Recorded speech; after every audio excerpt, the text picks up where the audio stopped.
सम्यक ज्ञान को प्राप्त करना है ना। ज्ञान तो खूब प्राप्त कर लिया, पर सम्यक ज्ञान प्राप्त करना है तो सम्यक ज्ञान के 8 अंगों को भी हमें समझना होगा। बिना 8 अंगों को समझे वह ज्ञान सम्यक ज्ञान हो ही नहीं सकता, नहीं हो सकता। शब्दाचार, अर्थाचार, उभयाचार। शब्द का क्या अर्थ है? शब्दशः शब्द का अर्थ निकालना और उसका भाव निकालकर उसका अर्थ निकालना। जैसा शब्द है वैसा शब्द का कौन सा शब्द कहां पर कैसा पढ़ना, यह भी जरूरी है। हाँ, देखना कई बार ऐसा होता है, लिखा कुछ होता है और हम कुछ और पढ़ लेते। माना कि कहीं पुराणों में लिखते लिखते वह लिखा था कुंती, क्या लिखा था?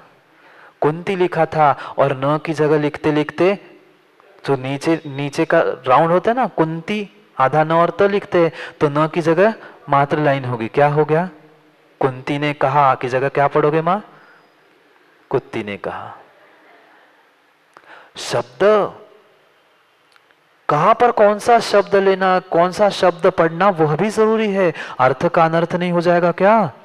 कहां कुंती और कहां कुत्ती, पढ़ना भी आना चाहिए। शब्द कहां पर, शब्दाचार, शब्द का आचरण करना, जैसा शब्द है वैसा पढ़ना, अर्थाचार। क्योंकि शब्दाना माने का अर्थ, एक शब्द के अनेक अर्थ होते हैं। जो एक शब्द दर्शन है उसके कितने सारे अर्थ है। भगवान के दर्शन है, जैन दर्शन है, सम्यक दर्शन है, ज्ञान के पहले वाला दर्शन है, पर कहां पर कौन सा लेना, यह अर्थाचार कहता है। वह एक शब्द है। देखना अब प्रकरण क्या चल रहा है, प्रयोजन क्या चल रहा है। एक व्यक्ति बैठा था भोजन करने के लिए, और भोजन करने के लिए बैठा था, वह भोजन करते करते उसने कह दिया सेंधवाने, सेंधवाने। तो एक व्यक्ति गया बाहर से और वह घोड़शाला से एक घोड़ा लेकर आ गया। क्या कहा था? सेंधव यानी सेंधा नमक। भोजन करने बैठा था, घोड़े का क्या काम था? युद्ध के लिए जा रहा था। उसने कहा दोनों अर्थ एक है, सेंधव, सेंधु जाति का घोड़ा सेंधव कहलाता है और नमक को भी सेंधव कहते। तब भोजन करने बैठा है, उसे घोड़ा दे दिया, और जो युद्ध के लिए जा रहा है उसको क्या प्रयोजन? शब्दाना माने का अर्थ कौन से विषय में कैसा अर्थ निकालना, यह भी हमें ज्ञान आना चाहिए, यह भी ज्ञान होना चाहिए, तब वह अर्थाचार नाम का हुआ। उभयाचार, शब्द भी सही पढ़ो और उसका अर्थ भी सही करो। नहीं तो होता क्या आया है आज तक, जो गाथा श्लोक होती है, सनमति भैया ने क्या किया, उनको पुण्य प्रसन्न था तो मात्र पुण्य फलार्हंता की व्याख्या की। आगे पीछे की भी 3 वाक्यों की व्याख्या करना सीख लो। जिनको हे था उनने मात्र हे, या जिनको पसंद था उनने मात्र एक पद्य एक शब्द का अर्थ किया, और उन्होंने समझ लिया कि मैंने जिनवाणी समझ ली। आगे पीछे संदर्भ होते हैं शब्दों के, उसके अनुकूल ही हमें शब्द और अर्थ दोनों का आचरण करना चाहिए। फिर जिससे हमने एक शब्द भी सीखा है, अनिन्नवाचार, मां कभी छुपाना मत।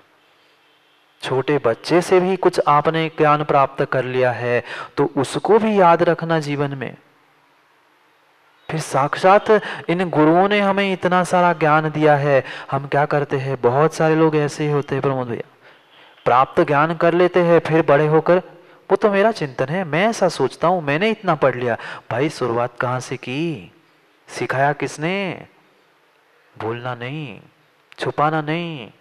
मैं इस ग्रंथ से पढ़ के समझा रहा हूं, वह जितना भी सुना रहे हैं वह ग्रंथ से वही सुना रहे हैं जो ग्रंथ में लिखा है, जो गुरुदेव ने सिखाया है। छुपाना नहीं, ये अनिन्नवाचार, छुपाओगे तो निन्द हो जाएगा। विनयाचार, बहुमानाचार। पहले एक समय था जब जिनवाणी होती थी, आज पता नहीं क्या हो गया है लोगों को। पहले जब जिनवाणी होती थी तो उस सर पर रखकर, सर ढाक कर, पुरुष हो महिला हो, विनय था मां। वह जब जिनवाणी ले आते थे उसके लिए अलग से पाहुड़ी बिछाई जाती थी। पता है क्या पाहुड़ी क्या होती है? पाहुड़ी क्या होती पता है? हम कहते बस है पलक पहुड़े बिछा देंगे, पर अर्थ किसी का कुछ नहीं पता। शब्द हमें पता है। एक वस्त्र की लाल कपड़े की पट्टी डाली जाती थी, उसे पाहुड़ी कहते, और उस पर से जिनवाणी सर पर लेके आया जाता था, और फिर जिनवाणी का वह जिनवाणी की गद्दी पर रखकर सम्मान पूर्वक विनय पूर्वक फिर काम वाचना प्रारंभ होती थी। विनयाचार बहुमानाचार, हमारे पास न विनय बचा है न बहुमान बचा है। बस रोज कहते हैं कि महाराज जी हाँ हम आएंगे, जब समय होना जिनवाणी होती है महाराज जी हम पहुंच ही जाते हैं। मां आश्रव जारी है, कर्मबंध आपको हो रहा है, हमें नहीं हो रहा है। ध्यान रखना, जिनवाणी शुरू होने के बाद आना और बीच में उठ के चले जाना, सब कुछ तुम्हारे लिए ज्ञानावरणी कर्म का आश्रवबंध, अंतराय कर्म का आश्रवबंध करने के लिए कारणभूत है। समझो समझो, कितना विनय चाहिए जिनवाणी को। वह जो घर का बेटा होता है, सचिन भैया बच्चे को केवल को कहाँ लेके घूमते थे? जमीन पे। उसे तो छाती से लगा के कंधे पर लेके घूमते हैं, और जिनवाणी को बगल में दबा के शत्रु जैसे घूमते हैं। जंघा पे रख दिया। क्यों नहीं मिल रहा फल? हमने ज्ञान प्राप्त कर लिया, पर ज्ञान का फल इसी कारण से नहीं मिल रहा माँ, विनय बहुमान नहीं है। अभी राष्ट्रगीत शुरू हो जाए तो सभी खड़े हो जाएंगे कि महाराज उसका भारत देश का राष्ट्रगीत शुरू हो गया है, और जिनवाणी यहाँ जिनवाणी हुई नहीं, आगे चढ़ा नहीं, गाड़ी में किक मार के पहुंच गए घर। समझो, अभिनय हो रहा है जिनवाणी का, कर्म बंधा आपको हो रहा है। ज्ञान किया, सम्यक ज्ञान इसी कारण नहीं हुआ। विनयाचार, उपधानाचार, कोई छोटा सा नियम लेके ग्रंथ प्रारंभ करना चाहिए। ले लिया मां शक्ति, अपने अपने शक्ति के अनुसार। जरूरी नहीं है बहुत बड़ा नियम लो, पर जितना हो जितना, कम से कम एक छोटा सा नियम, विशेष फल मिलेगा। जिनवाणी तो सुन ही रहे हैं, पर जब तक ग्रंथ चलेगा तब तक छोटा सा नियम, छोटा सा संकल्प यथाशक्ति ले लो, वह उपधानाचार होता है। यह 8 अंग जरूरी है ज्ञान को सम्यक ज्ञान बनाने के लिए। तभी तो वाचना का अर्थ होगा। वाचना हुई, पाचन कब होगा?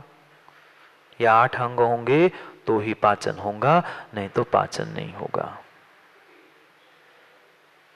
समझो समझो, जिसके पास प्रमोद भैया सच्चा ज्ञान है, वह नियम से झोंका मिलेगा। देखा क्या कभी पेड़ पौधों को? जिसमें फल लगते हैं, चाहे आम हो, चाहे मौसम्बी, संतरा, कोई भी फल हो, जैसे ही फल लगता है पेड़ झुक जाता है। जैसे ही सच्चा सम्यक ज्ञान प्राप्त हो जाता है, व्यक्ति अपने आप झुक जाता है। और जो झुकना नहीं सीखा है जिसने, उसने अभी ज्ञान भी प्राप्त नहीं किया है। मैं शब्दों का ज्ञान भिन्न विषय है, आत्मज्ञान की व्याख्या चल रही है। इतना लबालब विनय उसके भीतर भरा होगा कि उसे कहना ही नहीं पड़ेगा। ऐसा होता है वह सच्चा सम्यक ज्ञान। उस ज्ञान को प्राप्त करने के लिए हम वाचन और पाचन दोनों को समझने का प्रयास कर रहे हैं। फिर से एक बार उस मंगलाचरण को पढ़ते हैं और पुनः उसका अर्थ समझने का प्रयास करते। अगली भी गाथा हमें एक साथ में ही पढ़नी है, क्योंकि मात्र भूमि का रूप आचार्य महाराज ने उस गाथा को लिखा है। पहली और दूसरी गाथा दोनों एक साथ क्रम से हम पढ़ेंगे, क्योंकि कल बहुत सारे लोग नहीं भी थे और ग्रंथ भी पर्याप्त नहीं थे। आज पुनः एक बार उस ग्रंथ का मंगलाचरण, उसका अर्थ और दूसरा श्लोक भी हम पढ़ेंगे। प्रणिपत्य वर्धमानम् प्रश्नोत्तर रत्नमालिकां वक्षे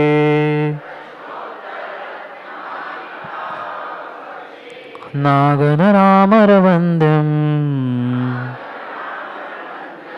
देवं देवाधिपं वीरम् का खलु नालं क्रियते दृष्टादृष्टात् साधन पटियान् कंठस्थितया विमला प्रश्नोत्तर रत्नमालिकया। पढ़ो।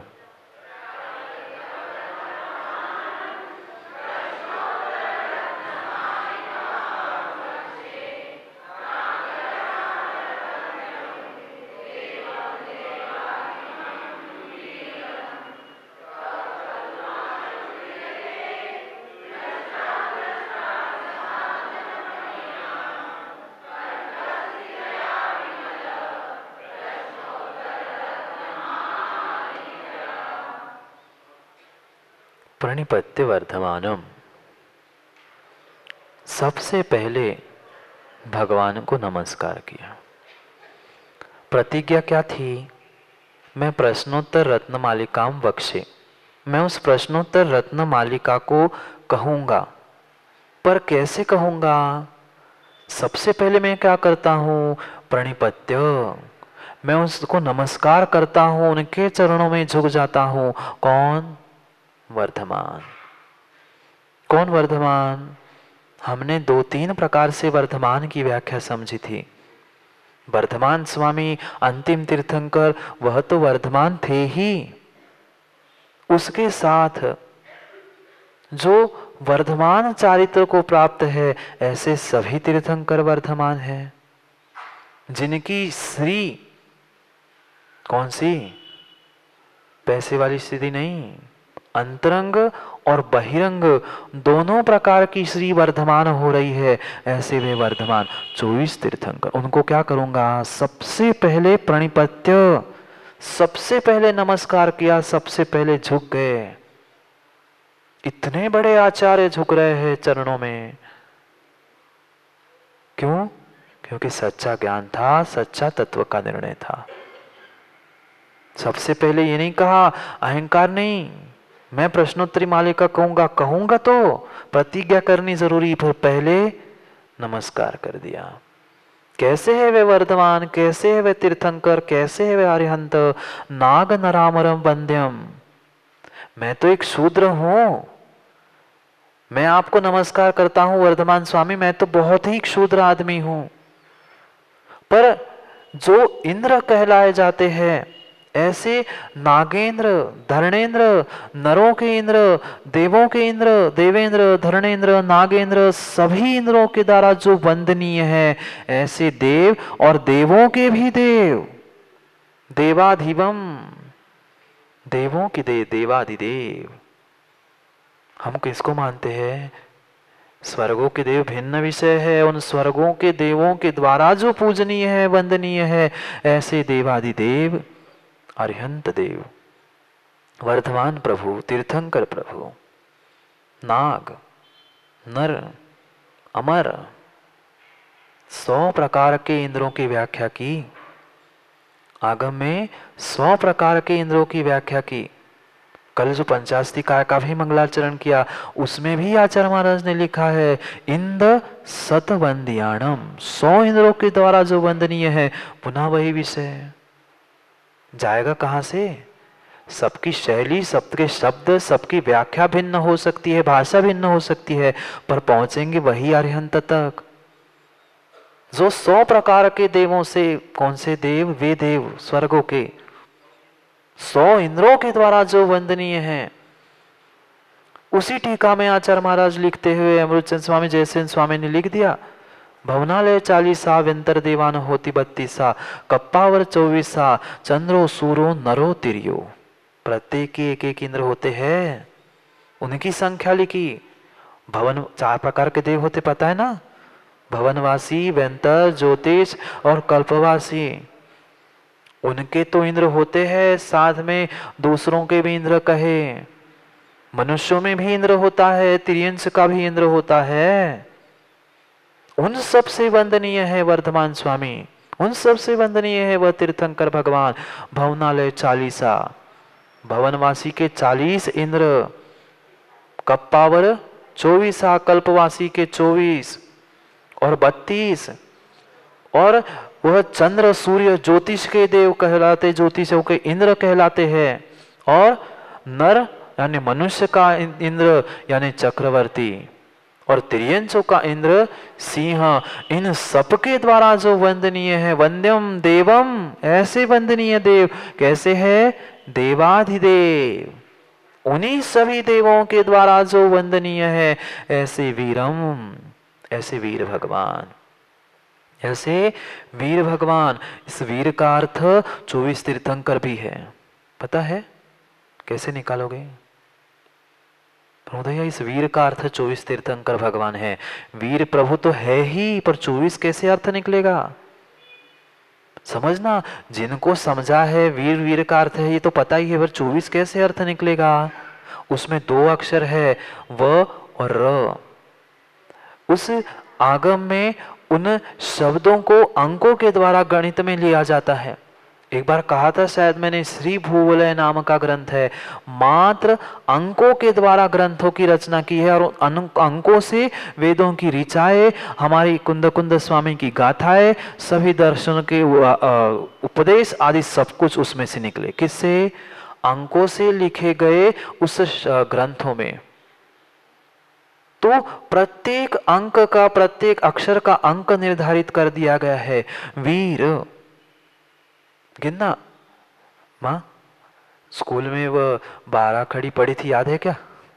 क ख ग घ ग च छ ज झ य, बहुत सारे तो भूल ही गए होंगे। भूल गए कि नहीं? उसमें सबसे आखिरी में आता है सन्मति भैया, याद है? वेदांग से पूछ लेना, मुझे भी याद है कि नहीं। य र ल व, क्या है? य र ल व, ठीक। तो य र व ल व, तो व कौन से नंबर पे आया? सबके जो ग्रुप बनाए हैं ना, क ख ग घ ङ, तो इसके 1 से 5 लिया, प्रथम अक्षर, द्वितीय अक्षर, पंचम अक्षर, ऐसे व्याकरण में भी ऐसी संज्ञा है। तो य र ल व, तो अब लिखो वीर के नीचे व कितने नंबर का? 4, और र 2 नंबर का। पर ये तो 42 हो गया महाराज जी, 24 कैसे? अरे अंक, ऐसा सूत्र है आगम में, व्याकरण में, अंक का नाम वामनोगति, अंक का नाम वामनोगति। अंकों की देखना, कभी भी आप देखना, जब जब संस्कृत भाषा में आपको 1008 लिखा मिलेगा, 8 और 1000 ऐसा लिखा मिलेगा। अष्ट सहस्त्री, 8 और 1000,